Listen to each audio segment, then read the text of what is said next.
One deal is nothing. It's one deal. You're not going to get rich off one deal, but enough of them are going to set you free. And that's what you want, is that legacy of freedom to do whatever it is that you want to do all day long. And that comes from good relationships and core values. If you're a real estate investor and are wondering how to raise and leverage private money to make more profit on every deal, then you're in the right place. On Raising Private Money, we'll speak with new and seasoned investors to dissect their deals and extract the best tips and strategies to help you get the money, because the money comes first. Now here's your host, Jay Conner.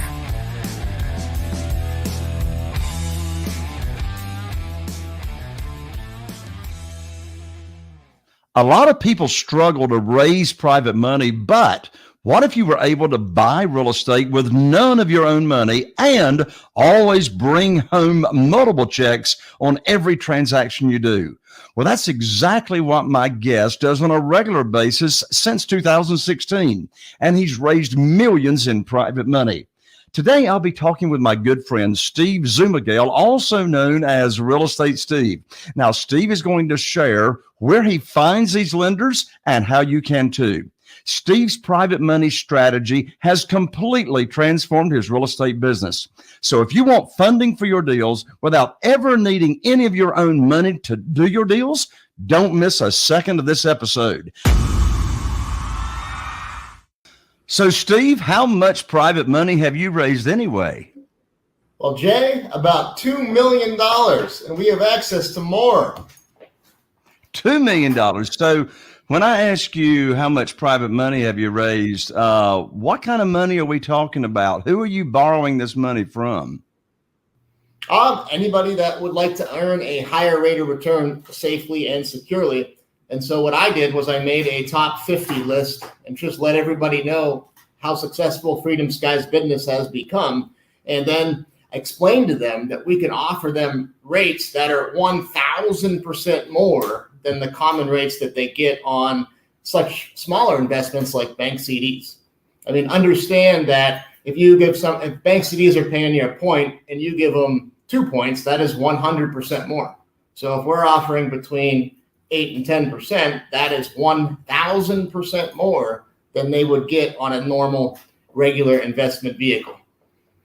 So are you saying you are borrowing money for your real estate deals from individuals, or is any of this institutional money, banks, or hard money? So most of the money that we borrow is from individuals. Now, we also have a full gamut. We do have about 6 to 8 banks that we work with here locally. However, to get things started with no money down real estate, you can't bring certain assets to financial lenders. You have to stabilize them first to make them desirable. So the only way to do that is to borrow from individuals such as private lenders. Like you said it best, Jay, Aunt Granny leaving church in the Cadillac kind of money. So, Steve, you just said something interesting. You said that you used private money to invest in real estate deals with no money down. So you're bringing no money to the closing table out of your own pocket? That is true. And because of you, we actually follow the cardinal rule is always borrow more than you need. So you're not bringing any of your own money to the closing table when you buy, and you borrow more than you need. Does that mean that you are getting a check when you buy and bring none of your own money? That is correct. We are getting a check. So how in the world do you do that? I mean, who in the world would loan you money, and why would they loan you money without you having any, traditional banks call skin in the game? Sure. So I think with most listeners that either have raised a little bit or haven't raised that much yet, I think it's more of a mindset control that they have to get through. So it's not that I want somebody to give me money and provide a greater return. That doesn't even sound fun. Like what we're offering is an unprecedented, massive value that is a high rate of return backed by a hard asset attached to the earth. So, I mean, we don't have to worry about what the stock market's doing up and down. we can give them a fixed rate of return, which will always exceed a variable rate of return long term. So with these people that are lending, you have to think to yourself, like most people work their whole lives, they get into their 40s, 50s, and 60s, and they have that nest egg built up. And all it would take is like one down year where they are drawing on this capital for retirement and they get hit with the down year. So not only did it go down, but they're still drawing on it. It makes it impossible to recover.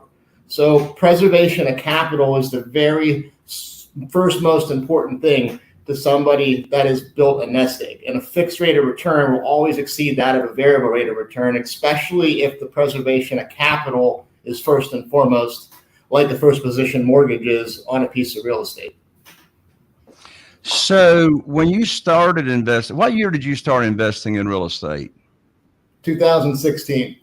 2016. So when you started investing in real estate, did you start out by using private money? Did you use other strategies first? What did your real estate investing business look like prior to using private money to fund your deals? Well, Jay, I didn't know you in 2016. Yeah. So, people always ask me that. It's like, because they get going with this and they look at somebody like a Jay Connor or somebody that's built a massive portfolio and they go, can I really do that? And the answer is yes. But then they look at somebody that is like a middle to upper tier that's built like our business or Freedom Sky's business. And they're like, well, if Steve can do it, I can do it. And that's the whole point to this podcast, is to make you see and believe that you can duplicate it. So back in 2016, we actually, it still is one of my favorite properties to this day. It's a 3-unit. I don't know. I think we paid maybe $175 for it, and we put 20% down. I mean, we're 25% down. That's the only thing I really knew, And now the property's worth, I don't know, $220,000 something, and we only owe $100,000, and then we've made $10,000 every single year on it too.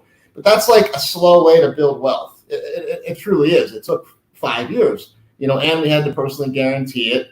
And my money was used. I only could buy one property with that money. So for people watching, the best thing for you to do wouldn't have been to put money down on a piece of real estate and go personally guaranteed debt. It would have been to take that money and pair up with somebody that has, probably a $10,000,000 portfolio or more, that has borrowed a lot of private money, has not personally guaranteed a lot of debt, and scaled to become a multimillionaire, and cling to them and learn, cling to the mentor and learn. That little bit of money that you would have gave to learn will grow 10x, 20x, 30x, instead of putting money down, if that makes sense.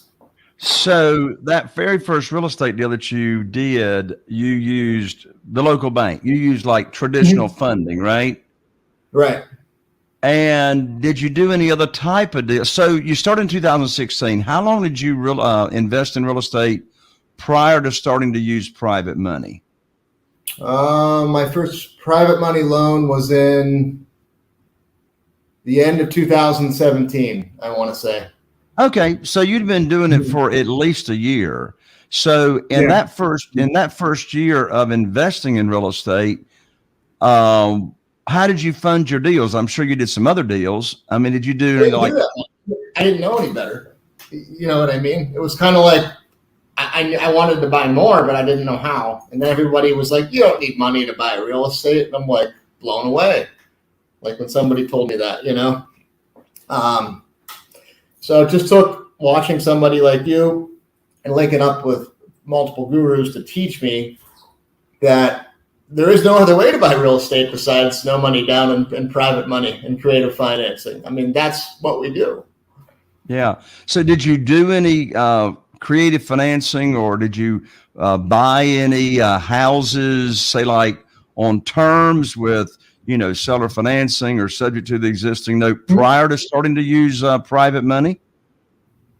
Or was private money really your first launching pad? Actually, we had a couple smaller no money down seller finance deals when the 2018 market was really like a buyer's market. Some stuff wasn't selling. And so we were able to approach those, few sellers on terms And we did it. I could have done better now knowing what I know. But then after that, here's this will make you laugh. So like I got, Jay Conner, Private Money Authorities, information kit. One of my favorite ones. I still have it on my shelf right now. And I went through it. I was super excited. Jay went down to the studio and recorded my CD, all right? Make me look official. And we were just getting started back then. I think I was a poor millionaire or something like that. Nowhere near what we are now. And I knew I wanted to raise private money, but then I knew I had to just get somebody to go on an appointment with me. So I went to this individual's house, and he's now like a dear friend of ours. And I rang the doorbell, showed up right on time, about 1 minute early, firm handshake, we sat down at this kitchen table. And I slid him across the Private Money CD, and I read him the script. And I handed him my current portfolio at that time, which was probably only a few $1 million. And he looks down at the portfolio, looks down at the CD, looks at the pamphlet Jay made, and he goes, "This is all really nice, but at the end of the day, it's just a fancy way for you to ask me for money." And I looked up at him and I go, "Well, did it work?" And he goes, "Yeah, it worked." So how much did that private lender end up loaning to you? We're doing over the years now. He's probably over $1 million aggregate. I mean, he's one of our go-tos. You only need a couple of these people that you want to help. You know what I mean? You don't need a whole lot of them unless you're going to be scaling 10, 12 deals a month. You just need, we have 6. That's it. And from that 6, they've kept us busy over the years, So Steve, how did you feel when you were like finally able to like break through, finally realize that, private money was the thing that you were missing in your business and, start making, more money per deal? How'd that make you feel? It was awesome. Like you can buy any piece of real estate, I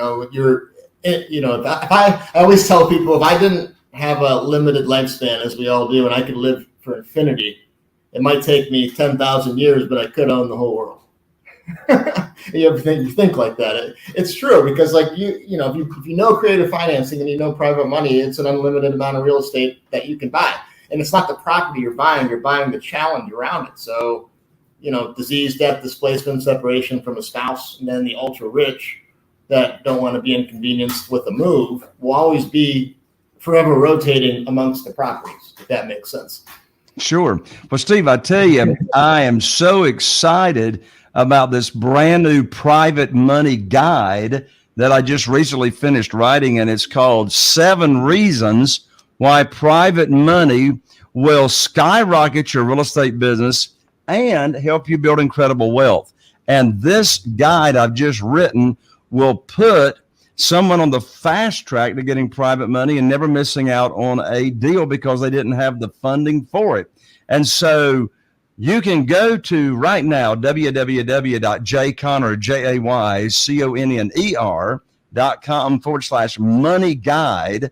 That's Jayconner, JAYCONNER.com/money guide. You can download it for free, and it will put you on the fast track to private money. So, Steve, when you started raising private money, where do you find these people? So, you're not borrowing money from institutions or banks.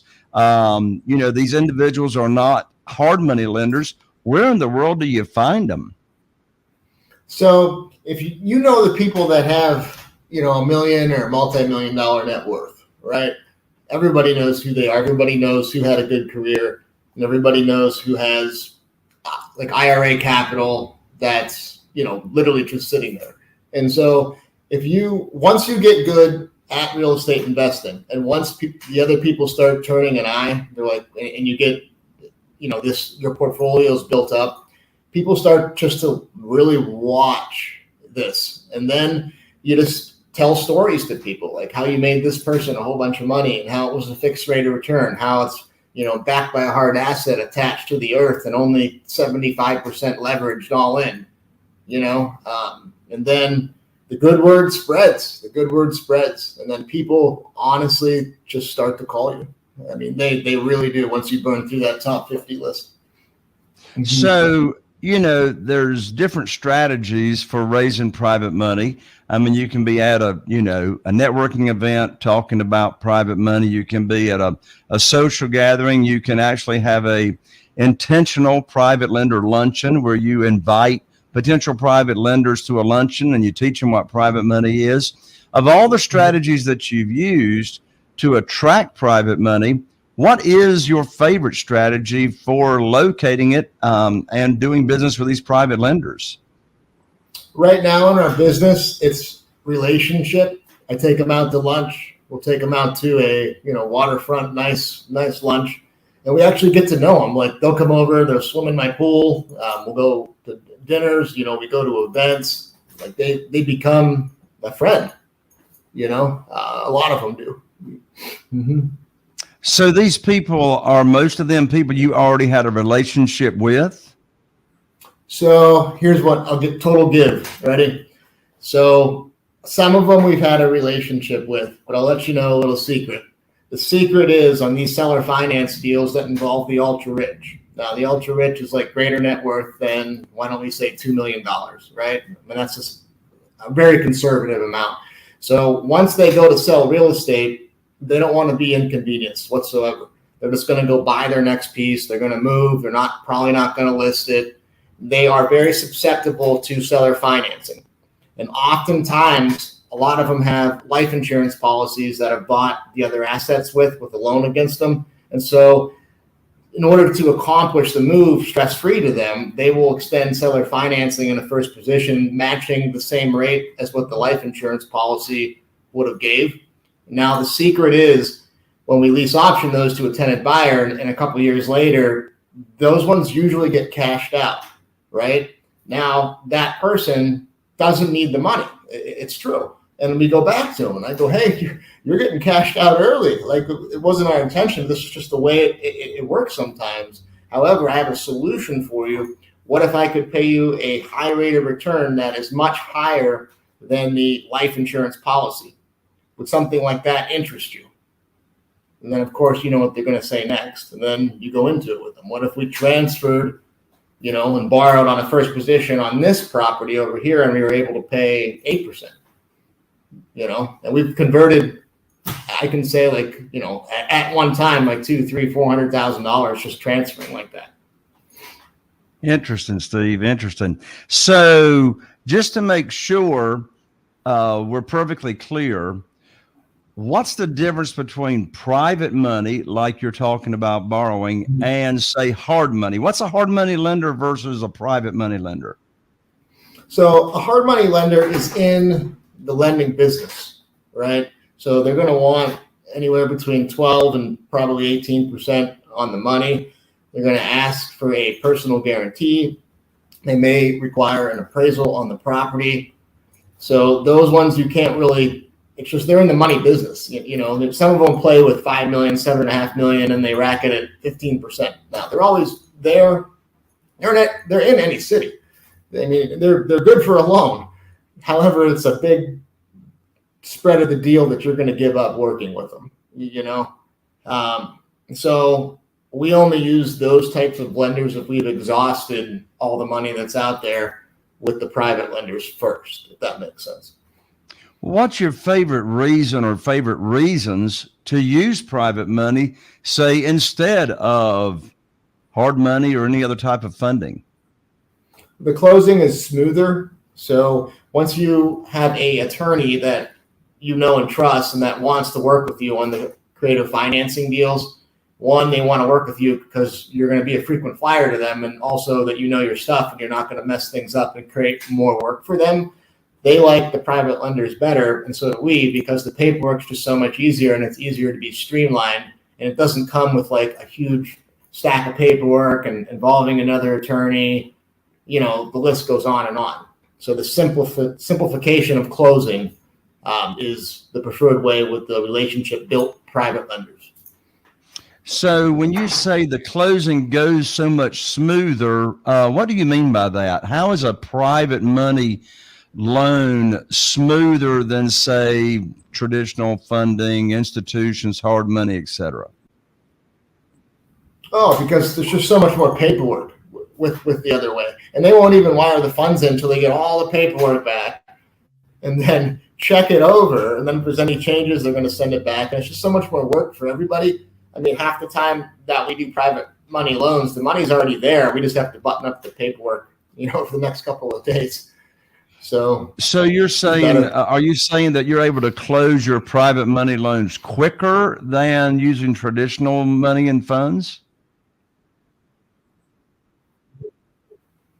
Yeah, a lot more efficiently, faster.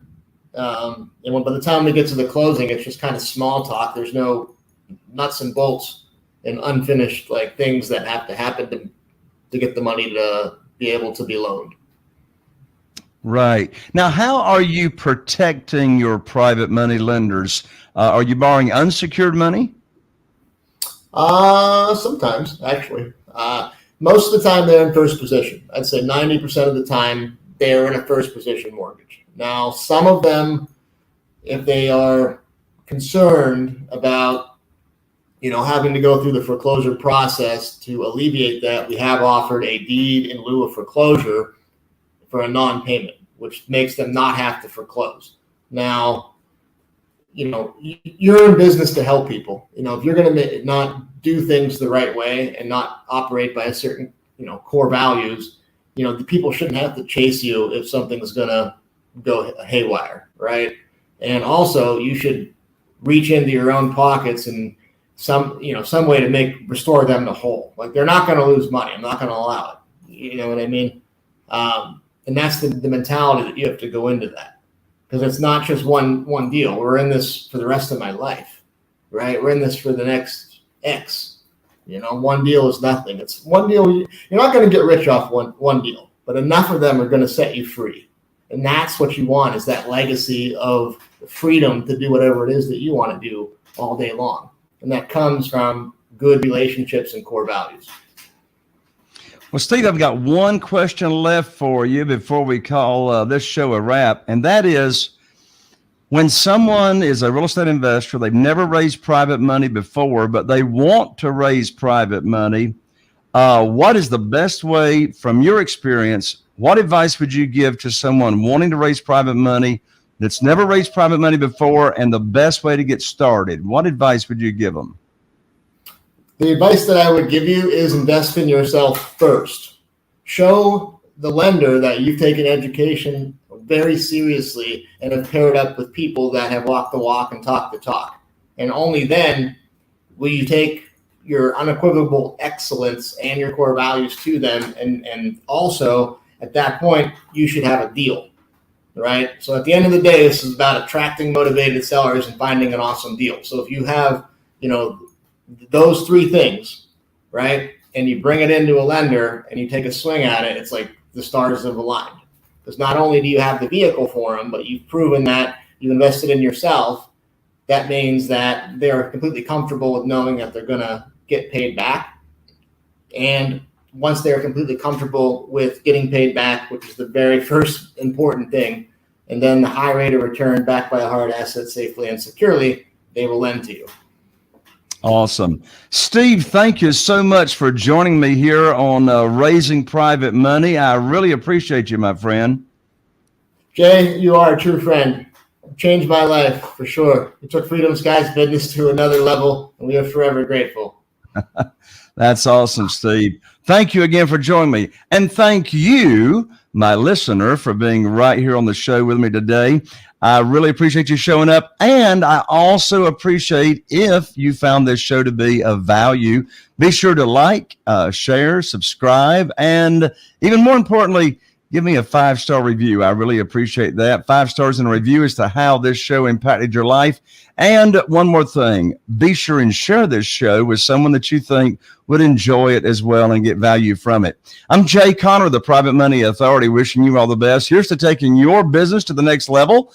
And we'll see you right here on the next episode of Raising Private Money. Are you feeling inspired by the knowledge you gained in this episode? Then head over to jconner.com/moneyguide. That's jconner.com/moneyguide and download your free guide that shares 7 reasons why private money will skyrocket your real estate investing business right now. Again, that's jconner.com/moneyguide to get your free guide. We'll see you next time on Raising Private Money with Jay Conner.